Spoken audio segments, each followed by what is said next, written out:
Hill, for that generous introduction. And thank you, Philadelphia. Look at you. Wow. What an amazing crowd. What an amazing night. We love you. This is truly an emotional moment for me for so many reasons. First, we are one day away from once again making history. Tomorrow, we have the chance to elect someone who is singularly qualified to be our president, our friend Hillary Clinton.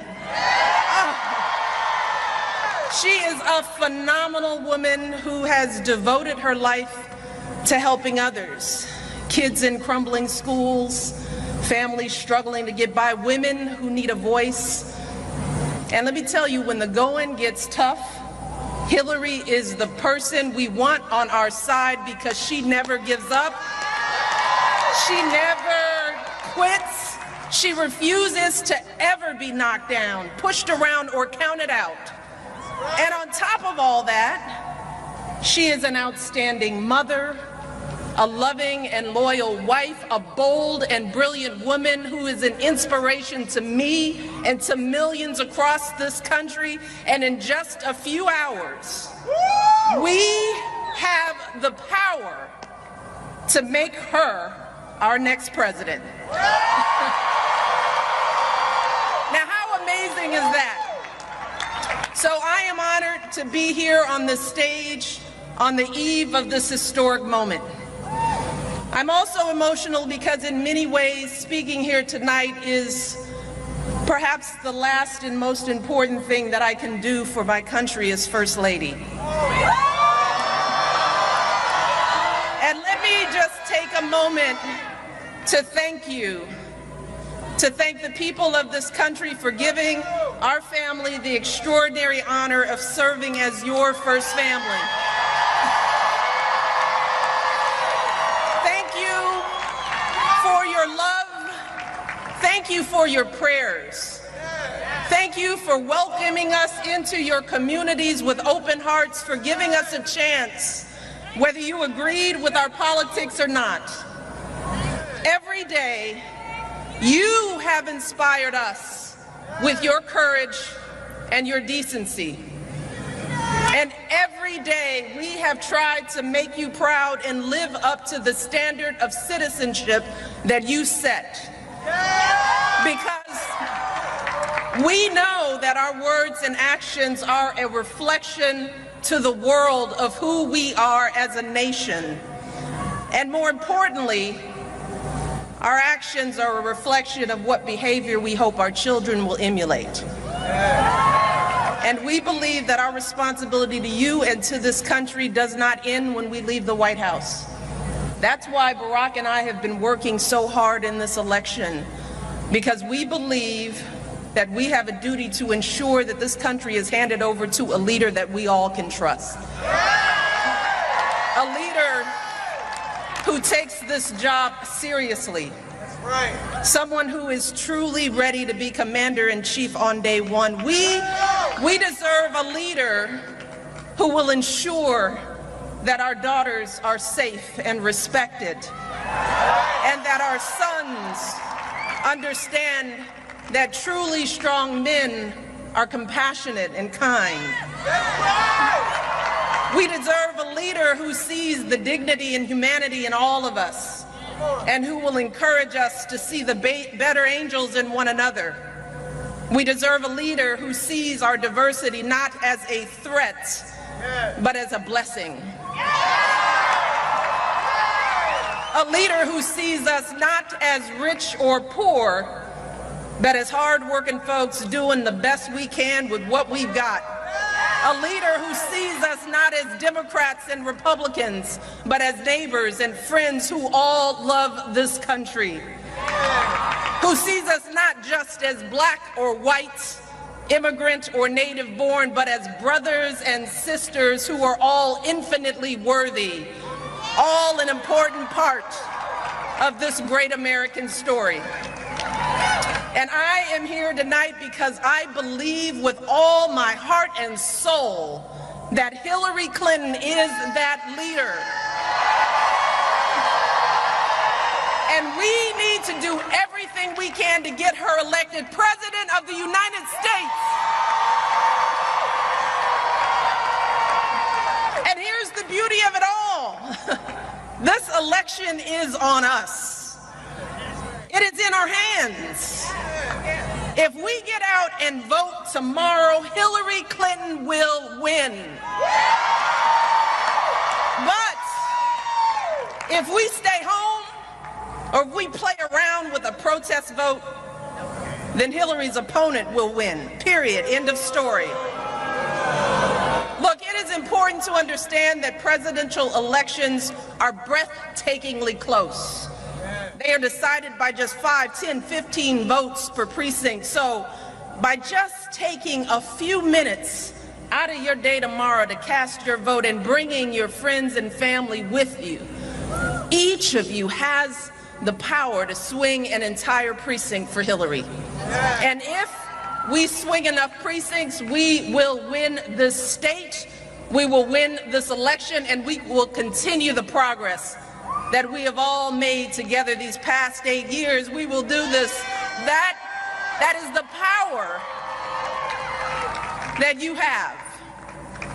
Tomorrow, with your vote, you can stand up to those who seek to divide us and make us afraid. You can declare with one voice that we are always stronger together. Tomorrow, with your vote, you can say that this country has always been great, that it is the greatest nation on earth, a country where a girl like me from the south side of Chicago, whose great-great-grandfather was a slave, can go to some of the finest universities on earth. A country where the biracial son of a single mother from Hawaii and the son of a single mother from Hope, Arkansas can both make it to the White House. A country where a passionate, outspoken young woman, determined to do all the good she can go on to break the highest, hardest glass ceiling and become our president. That is the power you have and the history you can make tomorrow. But only if we get out and vote for Hillary Clinton. So can we count on you? Can Hillary count on you? We've got to get this done. You've got to get out and vote. We can make this happen. So I now have the honor of introducing my husband to the stage.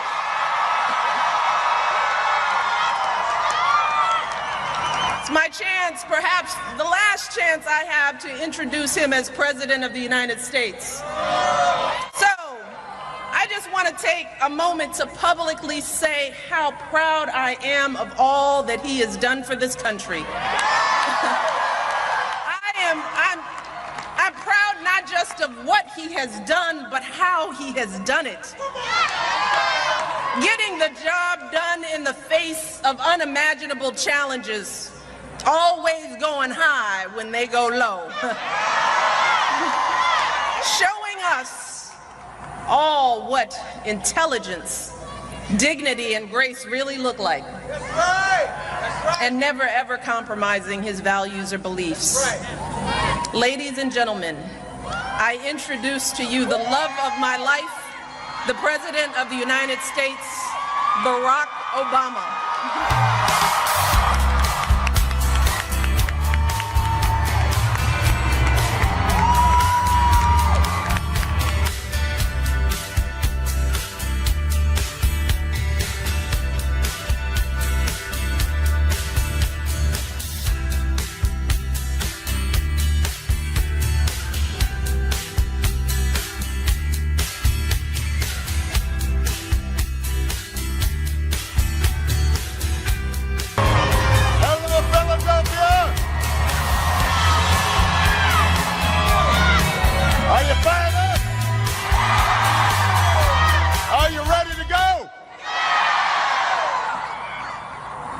Thank you, Michelle Obama,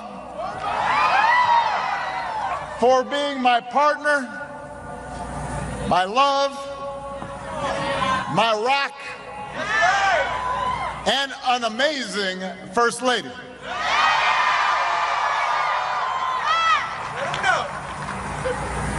8 years ago, I asked all of you to join me on an unlikely journey. We set out not just to change programs or policies, but to rebuild an economy where everyone had a chance to succeed. You did it! To reform Washington so that your voices would be more powerful than entrenched lobbyists. That's right.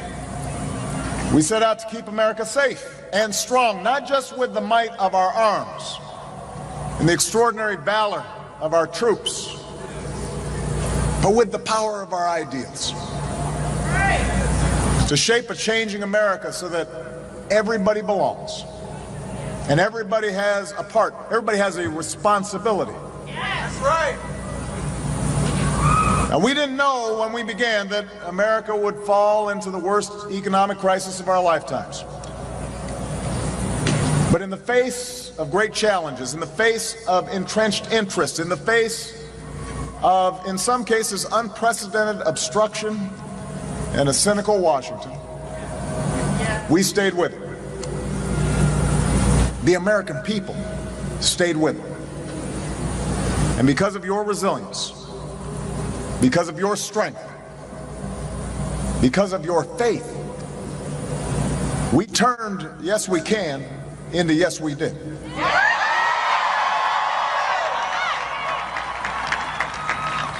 Look at the road we've traveled. We've seen America turn recession into recovery. Our businesses create 15.5 million new jobs, putting more people back to work than all the other advanced economies combined. A resurgent auto industry has led the fastest manufacturing growth since another Clinton was president. Incomes are rising. Poverty is falling. 20 million more Americans have health insurance. We've doubled production of renewable energy, become the world leader in fighting climate change. Marriage equality is finally a reality from coast to coast.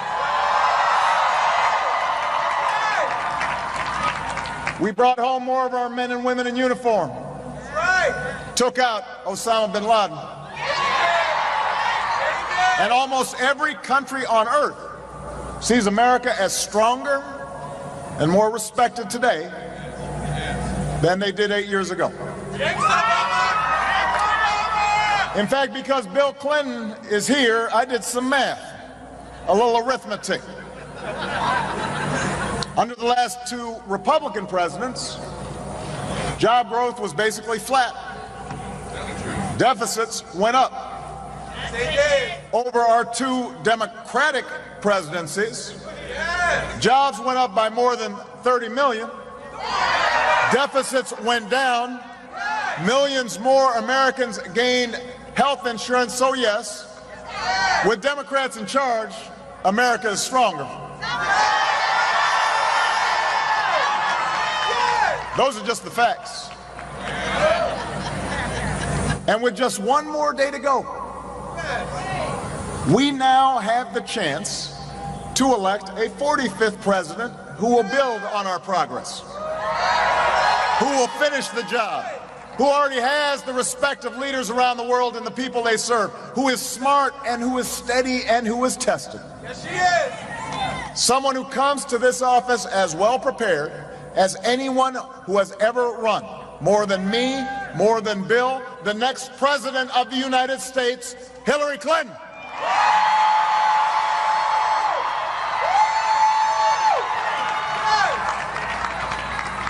Now, I know it's been a long campaign. There's been a lot of noise and a lot of distraction. That's right. At times, it's felt more like a reality show or even a parody.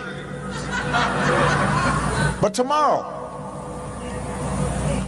Philadelphia, the choice you face when you step into that voting booth could not be clearer and could not be more serious. That's right.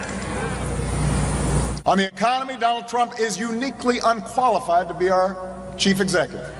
That's why most CEOs and economists don't support him. That's right. He would trigger a reckless trade war that costs jobs, strip 20 million Americans of their health insurance, roll back the new rules designed to check Wall Street recklessness and protect consumers, and would roll back the regulations we put in place to preserve this planet for our kids. That's right. On foreign policy, Donald Trump is temperamentally unfit to be commander-in-chief. Don't take my word for it. Listen to the Republicans who've refused to support him. Come on now, talk about it. He lacks a basic understanding of the world, justifies torture, suggests abandoning our allies. Over the weekend, his campaign took away his Twitter account because he's erratic. If his closest advisors don't trust him to tweet, why would any of us trust him with the nuclear codes?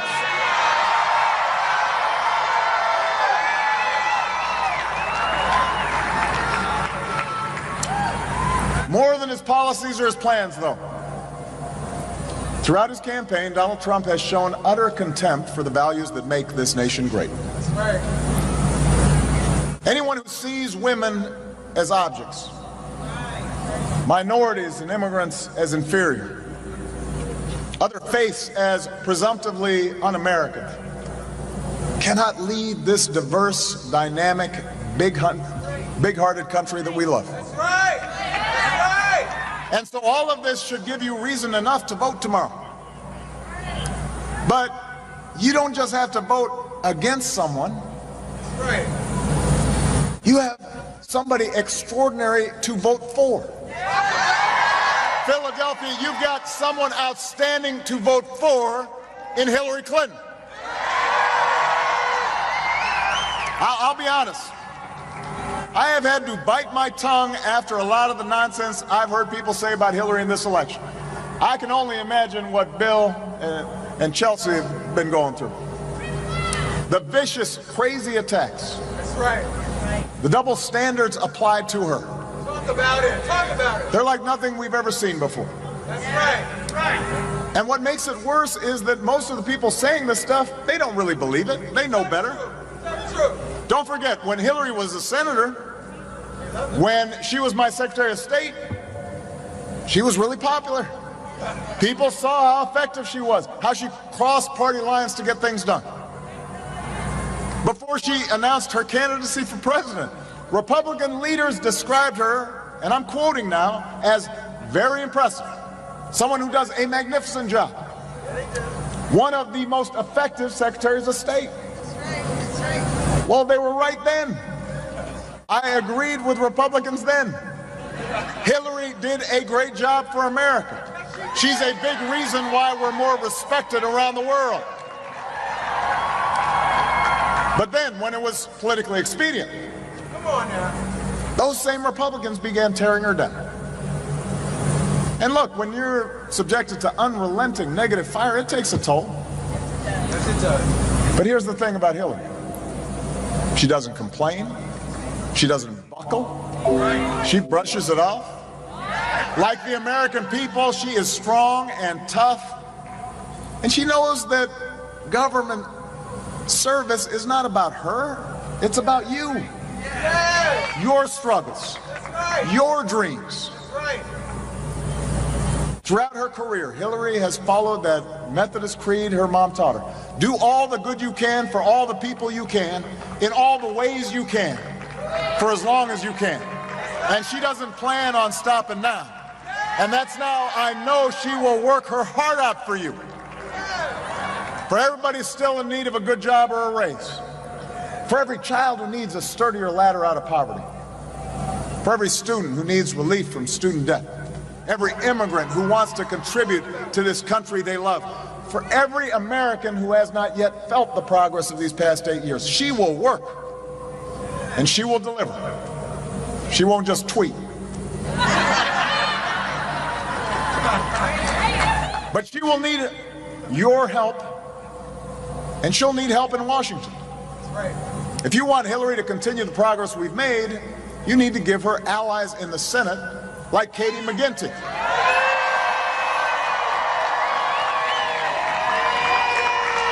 You cannot, there she is right there, you cannot just stick Hillary with Republicans in Congress who are already promising even more unprecedented dysfunction in Washington. That would be hard to do, but they're promising it. More shutdowns, more obstruction, years of hearings and investigations. You know, gridlock is not mysterious. It's not something that happens because both sides are being equally unreasonable. It has been a stated Republican strategy since I took office. And the only way to break it is to make those who engage in it pay a price by electing more Democrats tomorrow.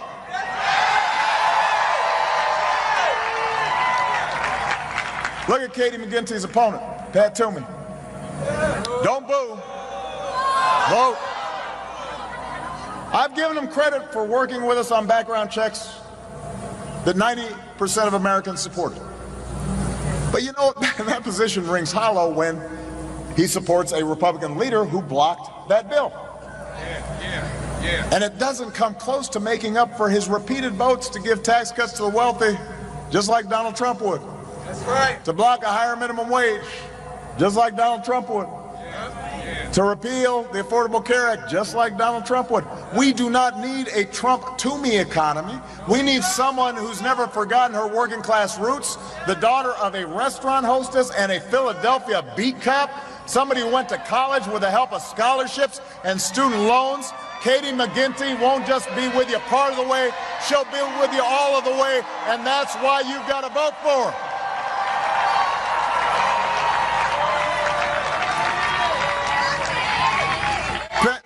Katie.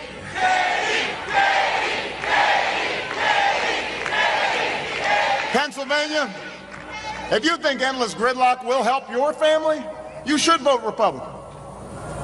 But if you believe America can do better than that, if you care about creating jobs that families can live on and child care they can afford, if you care about equal pay for women and a higher minimum wage for workers, you need to vote for Democrats up and down the ticket. People like Hillary, people like Katie McGinty, people who will roll up their sleeves and move America forward. Listen, I know we live in a cynical time. And I know elections and all the negative ads tend to heighten that cynicism. Just last week, a journalist asked me if I still believe the optimism I expressed that night back in Boston 12 years ago. That we were more than a collection of red and blue states. That there wasn't a liberal America or a conservative America, a black America or a white America. There was just the United States of America. He asked me if I still held on to the hope of 2008, if I still believed in change. After all, he said, the country's so divided. Hillary's in such a close race with someone who stands in total opposition for all that you've ever stood for.